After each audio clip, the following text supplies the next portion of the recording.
Ang issue po kasi ay doon sa pagdating sa VAT sa system loss, dahil yung system loss talaga, yung gastos na yan, ay patungkol nga, as mentioned, sa generation cost ni distribution utility at yung associated na transmission cost. At ito ay napapabilang doon sa definition ng gross receipts. Teka, ang sinasabi mo ba, per item may VAT.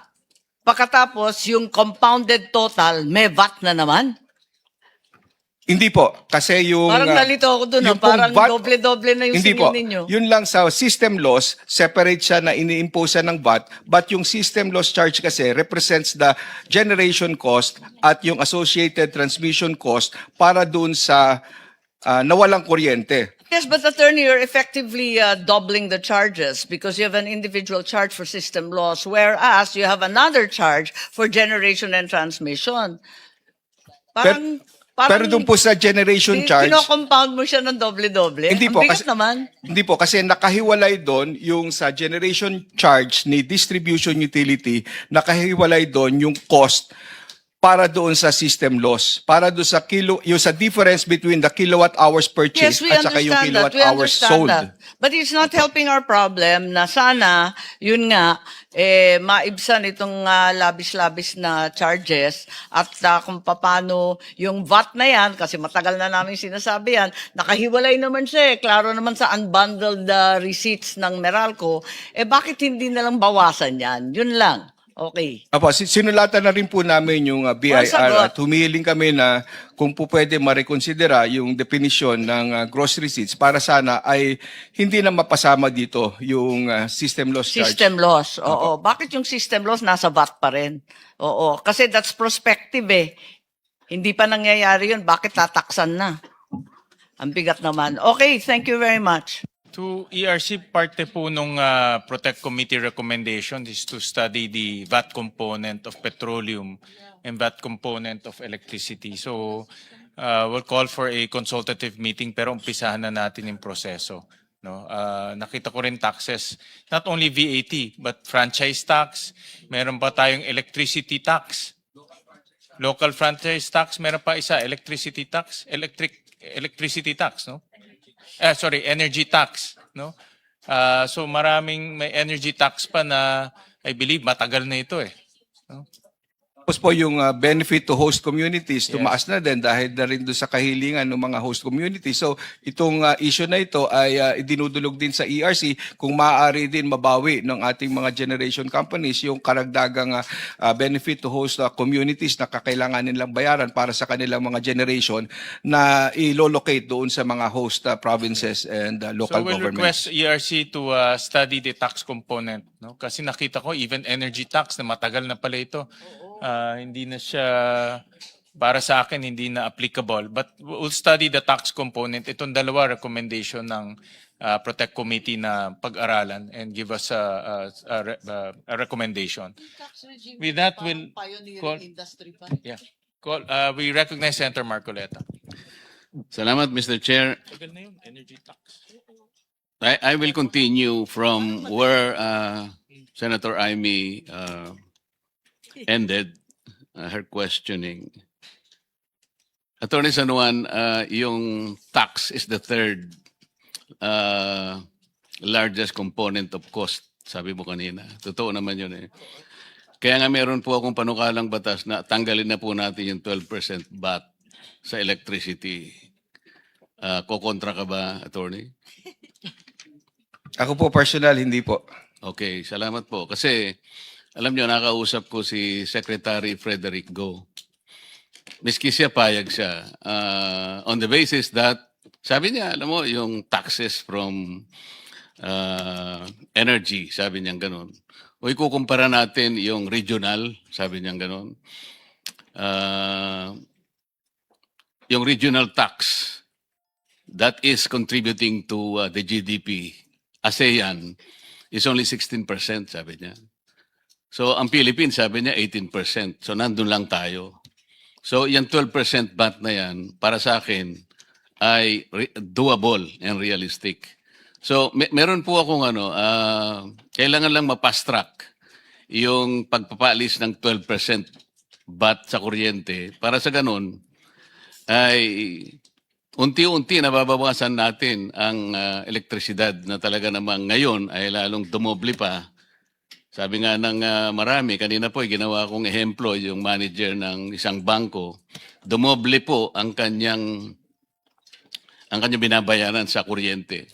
Manager na po ng bangko yun. So, kung titingnan nyo po siguro yung mas nasa mababang echelon ng ating population, nakikita ko po kung paano sila talagang kipit na kipit. Kasi po, tingnan nyo, Atty. San Juan, local franchise tax, tumaas yan, universal charge, yung system loss.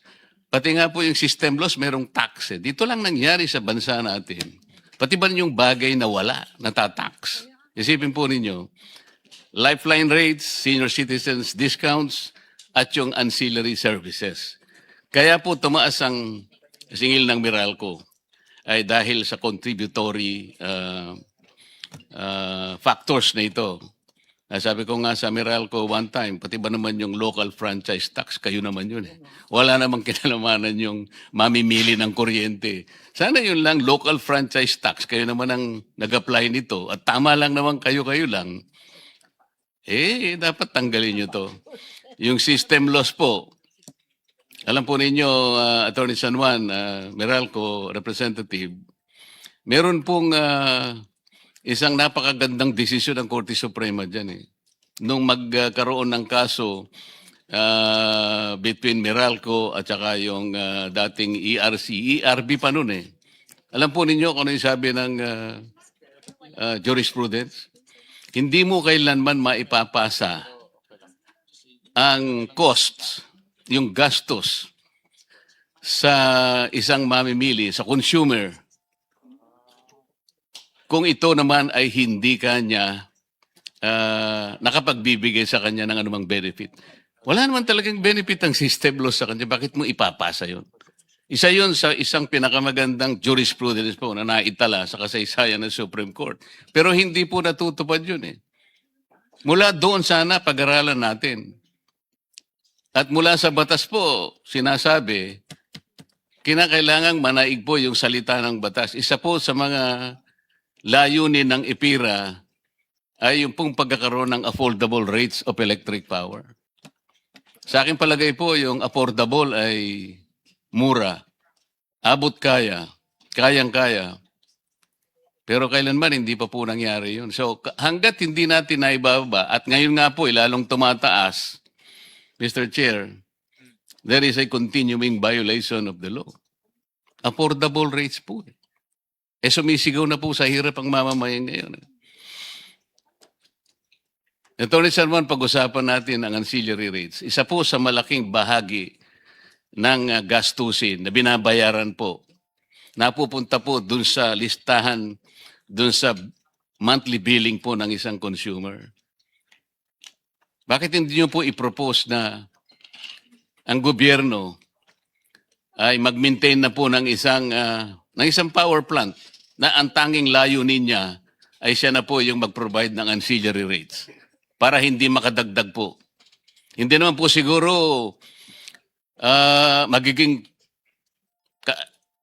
hindi naman po siguro kokontra ang ating mga generation companies kasi ang pinag-uusapan lang ancillary, hindi po nakikipag-compete ang government. Gusto lamang po niyang makatulong sa kanyang mamamayan, siya na po ang aako dun sa ancillary rates. Hindi po ba tamang solusyon ito, Attorney ERC? Opo, pwede yan na option. And dun sa EPIRA review, pwede nga pong balikan yung polisiya na inadapt before na yung gobyerno ay aalis na doon sa generation Doon lamang and sa punto transmission na yun, industry. nakikita ko kasi na baka aangal sila dahil nga akala mo nakikipag-compete ang gobyerno. Pero hindi po. Kaya sinasabi ko lang, only on the basis of providing the ancillary services. So hindi po competition yun sa panig ng private sector. Tama po. Tama po. At kasi ngayon, ang struktura ng ating power industry na bago na din Kaya kaysa nga po, noong yun bagong... lang po gusto ko. So hindi ka naman kukontra doon, di ba? Opo, maaari nga pong mapag-aralan niya ng Kongreso para maribisa yung polisiya na nasa EPIRA. Kasama na rin doon yung polisiya ng pag-allow ng lifeline as an exception to the removal of cross-subsidy principle. Yung system loss naman, meron din po akong panukalang batas dyan. Kasi po yung dalawa pong bahagi yung system loss, isang non-technical at saka yung technical. Sa technical, pwede na natin silang pagbigyan. Talagang kasama po kasi sa sa negosyo. Although sa akin po, ipapalagay ko yung ipapalagay kong business risk yun eh. Pero pwede ko nang pagbigyan eh. Pero yung non-technical, yun maliwanag po na dapat ay hindi ipinapasa sa consumers eh. So, doon sa aking panukalang batas, kaugnay po yun doon sa sinabi ng Korte Suprema. Huwag mong ipapasa sa consumer ang mga gastusin na hindi ng isang distribution utility na hindi naman nakapagbigay ng benepisyo sa kanya. Maliwanag na maliwanag. Yung non-technical po eh. Katulad po halimbawa, nasira yung metro. Non-technical po yun. Nagkaroon ng inefficiency sa panig ng staff, ng accountant nila, iba yung yun po yung non-technical eh. Yung field parades. Ninakaw po ng maraming mga magnanakaw ng kuryente. Bakit po natin ipapapasan? Yun po yung gusto kong tingnan natin. It is an angle that should also be investigated. Wala kang kontra doon, Atty. San Juan. Opo, meron lang ako sanang nais Sasagot ka linawin. muna. Kukontra ka ba o hindi? Hindi po ako kontra. O But yan, yung gusto ko yung walang kontra eh. of course, I just want to clarify na kasi yung system Ewan mo na laws... ko, ikaklarify nyo. Hindi ka na nga kumukontra, kinaklarify mo pa. Okay na yun Opo, ha? Okay hindi pa. na. Okay na po. Okay. Ito pa yung isang area, Atty. San Juan. Ang laking bagay sana ito eh. Panagutan po natin yung ARCOA. Malaki po ang ibibigay nito na pagkakataon sa pagpapababa po ng singil sa kuryente. Kapag ito po ay napanagutan natin sa magitan ng maayos na mga rules, kaya po hindi masyadong nagiging masigasig ang pagpapatupad nito dahil yung mga rules natin po hindi masyadong malinaw eh. Pero sa sandaling mapunta tayo sa ganito, mapanagutan po natin yung ARCOA. Alam po natin, ang pinag-uusapan natin, ang isang komunidad, meron siyang threshold eh. Kung hindi ako nagkakamali, correct me if I am wrong, ang isang village o community, pag na-total niya na meron siyang 500 kilowatts, mag-a-apply sa ARCOA at makakakuha siya ng isang service provider. Not necessarily, for example, in this case, Meralco. Halimbawa, ang Meralco is 9 pesos per kilowatt hour. Yung service provider, sabi niya, bibigyan kita 842, halimbawa. So, meron siyang option. Ang laking bagay po nito. And then, an aggregation of villages, of subdivisions, yung tinatawag nating aggregation. Kung hindi po ako nagkakamali, 700 kilowatts.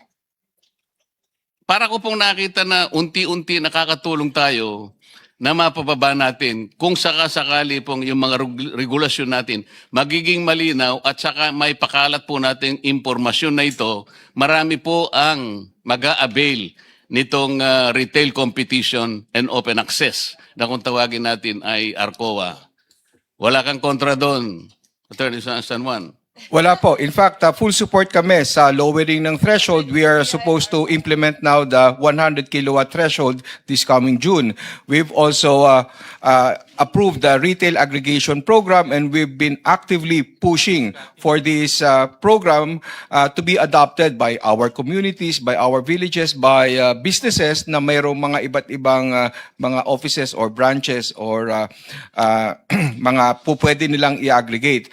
And second, we're also of course naman aware na may mga issues din sila mga distribution utilities on the availability ng kanilang meters na po pwedeng magamit, and at the same time yung mga stranded contracts nila na po pwedeng wala nang bibili kasi nag-migrate na yung ibang customers nila to the retail electricity supplier. So lahat po ito tinitingnan natin para talagang maayos yung pag-implementa natin ng ARCOA po.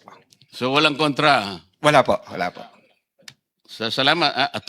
Attorney Juan pala, hindi San Juan. Pasensya na po, pasensya na po. Attorney Juan, may isa pa tayong pwedeng gawin. Kung titingnan po ninyo yung ating mga private distribution utilities, meron po tayong mga calibrated levels po ng kanilang ROE, yung return on equity. Ito po yung porsyento na kung saan tinitingnan natin kahit papaano hanggang saan ba yung dapat kitain ng mga shareholders or stockholders ng mga private utilities. Kasi po, Attorney Juan, meron akong nakitang isang magandang halimbawa, meron kayong isang resolution na kung saan ang isang distribution utility ay binigyan nyo ng cap na 13.6% ng kanyang ROE. Kung titingnan po ninyo, kung halimbawa yun ay mapanagutan ninyo, sabihin natin sa mga distribution utilities, pag-aralan natin, ikaw hanggang 13.6 ka lang, ikaw 13.8, ikaw 14.2. Kasi po ni-review ko yung iba, hindi ko na lang babanggitin. Napakataas po nung ROE nila eh. Meron 22%, meron 23%. Kung ikukumpara natin, doon sa naunang resolution na ginawa nyo, 16.5%. So wag nating pabayaang masyado na, baka naman, ito nga, tingnan nyo, dumoble, sabi nila, naging triple ang singil. Baka po sumobra yung ROE. Lahat po naman nagsasabit sa inyo yung kanilang mga financial statements, di ba? Yung mga financials nila ay ibinibigay naman po sa opisina ninyo, Attorney Juan. Tama po? Opo, tama po yan. Pero pagdating po dyan, kaya nga po talagang masigasig ang komisyon ngayon na mag-conduct ng rate reset ng ating mga private distribution utilities dahil sa loob ng mahigit 10 taon na hindi ito nagawa. Ngayon po ay tumatakbo na ang ating rate reset at kasama na nga sa Group A ay yung Meralco. Kaya't patuloy ang ating mga pagdinig at hopefully by middle of this year ay magkaroon na tayo ng panibagong singil para sa Meralco. Para nakita na po natin kung ano lang talaga dapat yung ipapasingil sa kanya as yung return niya on kanyang investment pagdating sa pag-provide ng distribution service niya. So, hindi mo kinokontra yung tinutumbok ng aking direksyon. Hindi po. Salamat Yun po. Suporta po kami. Salamat po. So, iiwanan muna kita para makapagpahinga ka naman, Attorney Juan, ano? Salamat po. Yung pong DOTR, nandito pa po. Good afternoon, Mr. Chairman. Ay, good afternoon, Secretary. Your Honors. Mr. Chair, kasi po, yung presentation nila doon sa mga pantulong po na kanilang naibibigay sa mga sektor na kanilang ginagalawan, 7 po yung aking naisulat. Meron po kayong libreng sakay, meron kayong discount for MRTs and LRTs, meron kayong toll exemption, meron kayong toll discount, piso roro, terminal fee, at saka meron kayong fuel subsidy program, meron pa kayong reduction in commission fees for TNBS. Lahat po ng ito ay individually and collectively nakakatulong po sa mga iba't ibang sectors na inyo pong pinapatnugutan. Tama po, Secretary. That's correct, Mr. Chairman. Ang problema ko pong nakikita, kagaya po ng naging problema rin ng DSWD, dahil gusto nilang screenin talaga yung listahan. Ito pong mga sinasabi nating pabuyang lahat ito, subsidies, na 7 na binanggit ko. May pagkakataon, maaring marami o maaring sabihin na nating very common, merong redundant dito, merong overlapping at merong duplication. Tama po? Yes, Mr. Chairman. Yun Tama po yung pinaka-problema. Kaya pwede ko pong sabihin sa inyo, kanina po ay pumayag si Secretary Rex na yung akin pong panukalang batas na para po maiwasan natin ang duplication, overlap, redundancy, at makita natin, matarget natin equitably ay sana isuportahan nyo rin yung panukalang batas na palitan na lang natin itong mga interventions na to. Isa na lang po ang gamitin natin. Lahat po ng households. Households lang naman. Di natin pinag-uusapan yung commercial at saka yung industrial consumers ng private utilities. Lahat po na kumukonsumo ng 200 kilowatt hours pababa. Ililibre po natin. Yun po yung pinaka-subsidy. Targeted po yun.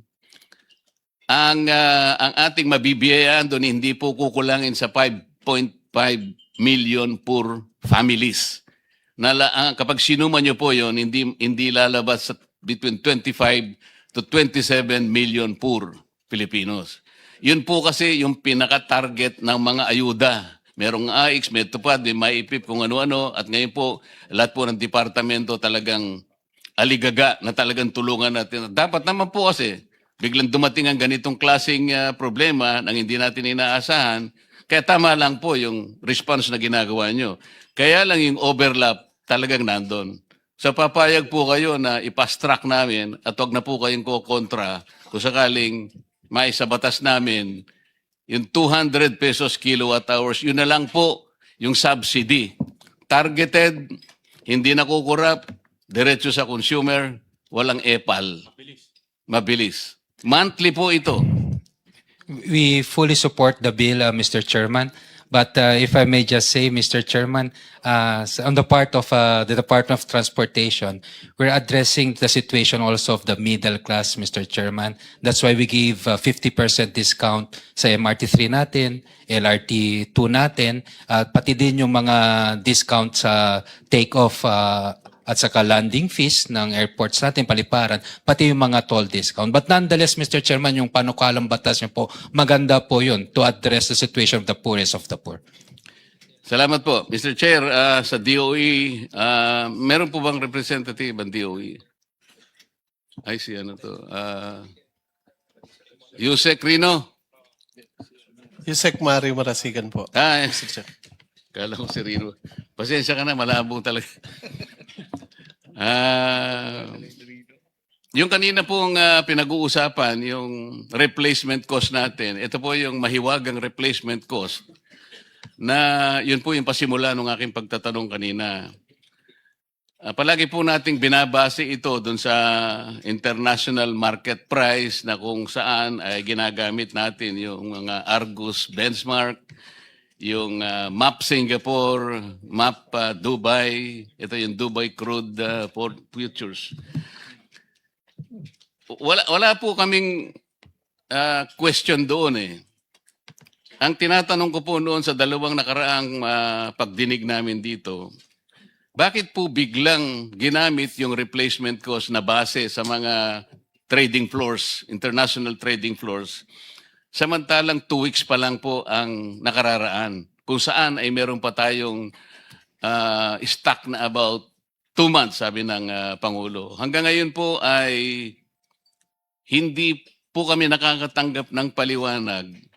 Bakit biglang ginamit yung replacement cost after 2 weeks prior to the outbreak of the Iran-US war? Bakit wala pong paliwanag from 55 pesos to 125 pesos or an increase of 70 pesos per barrel? Thank you very much po dun sa tanong. Sa pagkakaalam ko po, yung pong replacement price, hindi naman po ginamit yan lang noong time ng crisis. Ginagamit naman po yan as an acceptable means in determining kung magkano po yung pwedeng maging takbo ng presyo natin ng mga produkto ng petrolyo, whether pataas or pababa. So, nagkataon lang po na malaki yung increase sa international market, kaya't naging visible po kung magkano yung replacement cost. Kung mamarapatin po ninyo, even prior to the crisis, meron naman pong fluctuation ang ating ang presyo ng ating mga produktong petrolyo. Pero hindi po natin masyadong napapansin yung paggamit ng replacement cost kasi maliit po siya. Hindi po siya ganun kalaki. Kaya nung po magkaroon ng crisis, parehas pa rin po yung mga references na ginamit nung ordinary times, pero masyado pong malaki ang talagang naging epekto noon sa international market. Kung kaya't naging very visible po siya. Thank you. Yusek Marasigan, nung gamitin po nila yung replacement cost argument after 2 weeks po ng magmula sa giyera. At that time, in the first hearing po ng Protect Committee, yung informant ko sa Singapore po ay nagbigay sa akin ng mga presyo sa mga tangke, halimbawa ng Rotterdam, na nakalatag sa Singapore. Noong March 17 po, 2026, yung FOB price, peso na po per liter, is only 29.8 pesos per liter. This is based on US dollar 570 per metric ton. Ngayon po, pag inad po natin yung local add-ons, kasama na po yung importation, distribution and storage deposit, to require TSA, broker's fees, duties, port charges, SGS survey, warpage, etc., etc. Kasama na po yung VAT at saka yung excise tax. That's about 15 pesos and 51 centavos. Ang total po is only 45 pesos per liter. Yun po yung sinabi natin meron ng replacement cost. Yun po ay FOB. Yung Singapore tank naman sa Petronas po, CIF, 48 pesos per liter. Diesel po ito. Noong March 25, inireport ko rin po ito, Rotterdam, Netherlands Refinery, FOB, 45 pesos per liter.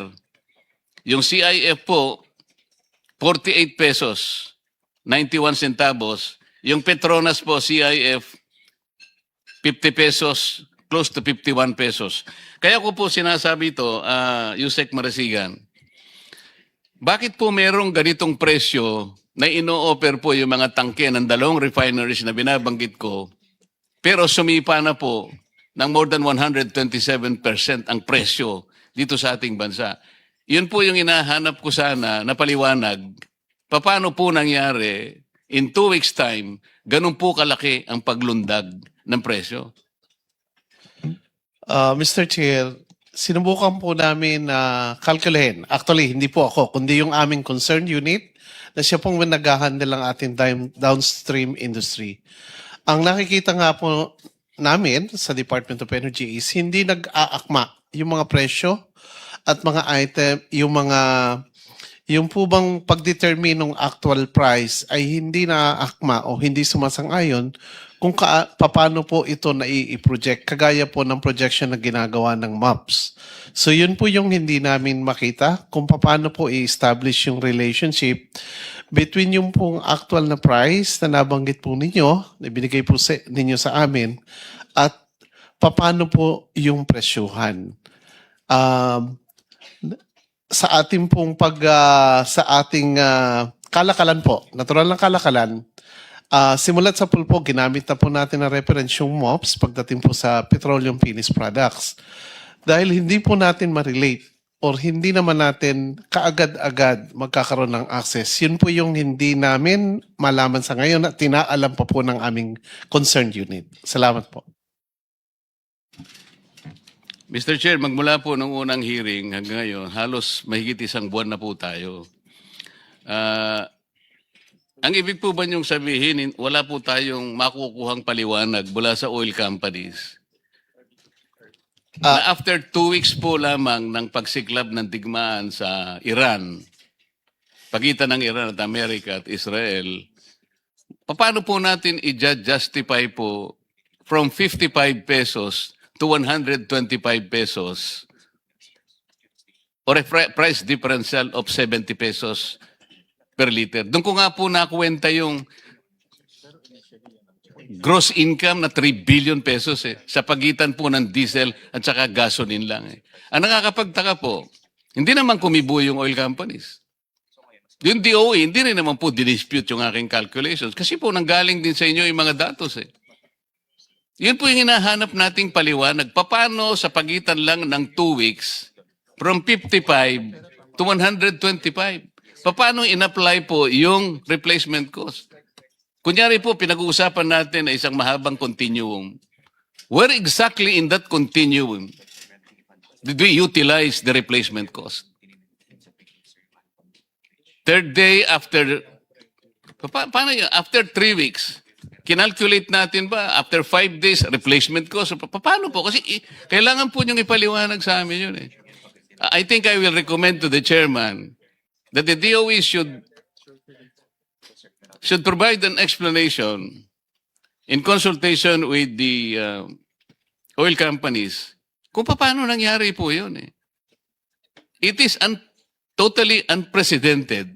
Bakit po? Kasi ang batas po naman kasi 8479. This is Republic Act 8479. Meron po siyang isang section 14. Ito po yung dapat pong panghawakan ng DOE. Meron kayong monitoring function. Ang napaka-importante po nito eh. Hindi naman po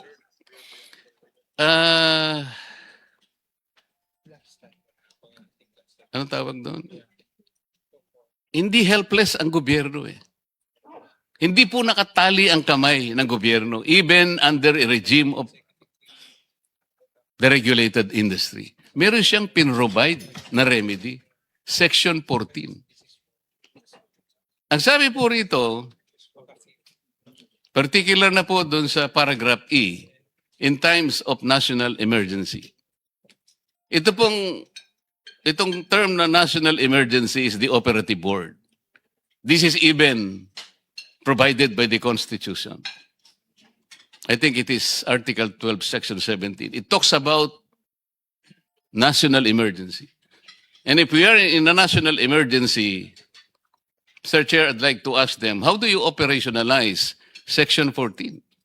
Ito lamang pong pinapaliwanag ko na kailangang magbigay kayo ng paliwanag in consultation with the oil companies.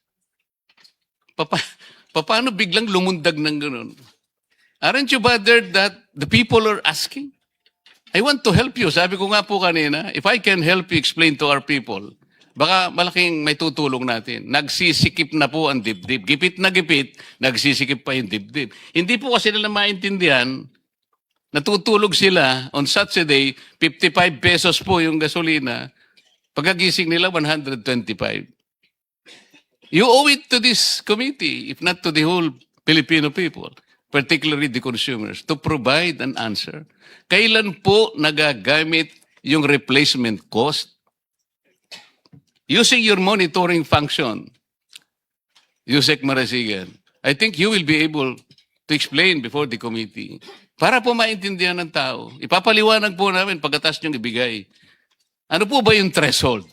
I will ask you. What is the threshold needed for Section 14 to be operationalized by the DOE? Thank you po, Mr. Chair. Honorable Marcoleta.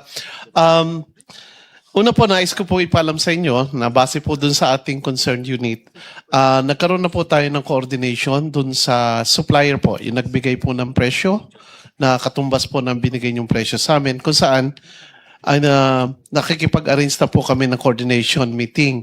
So sa pamamagitan po nun, pag nalaman po namin yung mga components ng pagpipresyo, may ihalin tulad po natin yan. Yun nga, yung kung paano naman ginamit nung ating mga oil companies dito sa Pilipinas, yung pagkakapag-unbundle ng kanilang presyo para po maikumpara natin at malaman natin na tama ba yung ginamit nilang replacement cost. Maaari pong sabihin natin na nakagawian na at part na ng business component yung paggamit ng replacement cost. Ang magiging tanong naman po is tama po ba yung nagamit na replacement cost. So yun po yung aalamin natin. At marami pong salamat dahil nagbigay po kayo sa amin ng daan upang makakita ng ibang source. Yung hubang source ng information na pwede namin magamit na pagkukumpara. Bukod pa po doon, dahil po ina-unbundle natin kung yung lahat ng components po ng ating petroleum products, malalaman po natin doon, again, ang punto po natin, malaman kung tama yung replacement cost na ginamit dahil malalaman natin ang component ng presyohan ng ating pong petroleum products at kung saan yung component na dapat tumaas.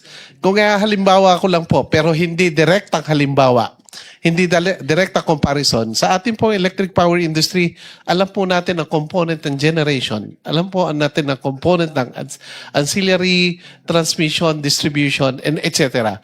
Pagdating po sa ating produktong petrolyo, isa lang po ang presyo natin. Kailan Yun po lang po kayo yung- nakipag-coordinate? Ang feedback po sa akin ay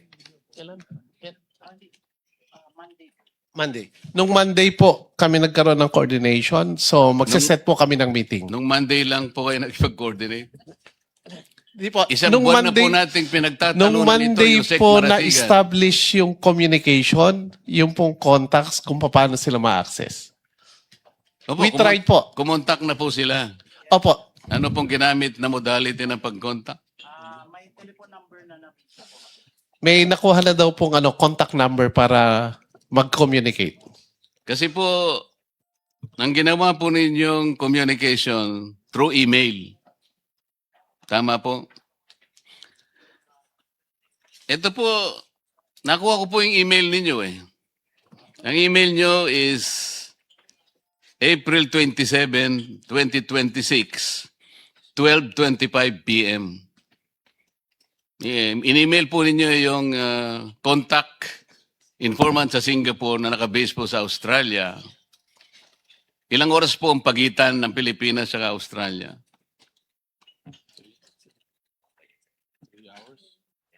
3 hours, 4 hours. So alam po ninyo na maring na-receive niya sa ganitong oras. Tama po? Ang problema po, sinabi nyo, sana po kanya makausap namin kayo kinabukasan, April 28. At nagtakda po kayo ng time between 1 o'clock to 2 o'clock. Meron po bang ganun? Ibig ba nyo sabihin, pagka-email nyo sa kanya, kinabukasan, magtatakda kayo ng oras, mag-zoom tayo, ano pang klaseng communication po ito? Pangalawa po, ito po ang pinaka-importante. In-email po ninyo, hindi po umabot sa kanya. Alam po ninyo kung ba't hindi umabot sa kanya? Alam nyo, Secretary?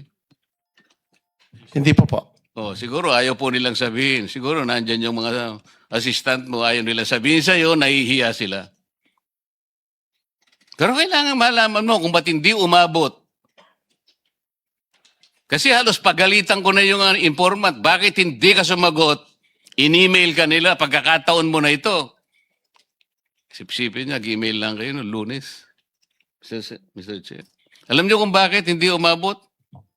Yung email po ninyo kulang ng isang letra. Ito po, ako ibibigay ko ulit sa inyo kung saan kayo nagkamali. Talaga bang seryoso kayo na makipag-coordinate? Yung pong email, titingnan niyong mabuti yung kahit sino po ang may hawak ng email. Titingnan niyang mabuti, doon nakasalalay kasi. Kumulang ka kahit period lang, o hindi ko na po kailangan emphasize to eh. Kung talaga pong kayo'y seryoso, nakikipag-coordinate, hindi sana nung Lunes. Dapat last year. Kasi problema po ito eh. Tingnan po ninyo. Kaya ako naniniwala, wala namang krisis talaga. Sa totoo lang. Dahil hindi po nila dinispute itong mga independent data na binigay ko. Alam ko po, kinonfirma nila. Hindi sila kumikibo. Sinabi ko, they were making at least 3 billion pesos per day. Hindi sila kumibo. Bakit? Totoo siguro eh. Tingnan nyo po, paunti-unti bumababa. So Mr. Chair, na ngayon napatunayan natin, yun pong rackets and feathers irony. This is irony focuses on the asymmetry of prices. The prices shoot like rockets when world prices go up. But they fall like feathers when they drop. Tama po o hindi? Naniniwala po ako. Unti-unti pong ibalik na sa 55 kagad. Kung hindi naman totoo itong crisis na ito. Ayan ang manibela, kanina pa gusto na magsalita ito eh. Palagay ko pag itong nagsalita, total pag nagsalita, ako po'y aalis na kasi ayaw ko pong marinig kasi masasaktan na naman po ako sa sasabihin niya. Ang Pasang Mazda nandito. Alam po niyo, ilang beses po akong tinawagan ni Ka Obet tungkol dito. 292 texts, messages. Dami. Dalawa lang po inasagot ko, pasensya ka na, Ka Obet. Dami. Kasi po, ayaw ko po sagutin, wala akong maisagot eh. Secretary Rex, mabuti na lang nandiyan ka. Pag nakikita ka, kita na-inspire talaga ako. Mr. Chair, salamat po sa panahon binigay niyo. Salamat po. Maraming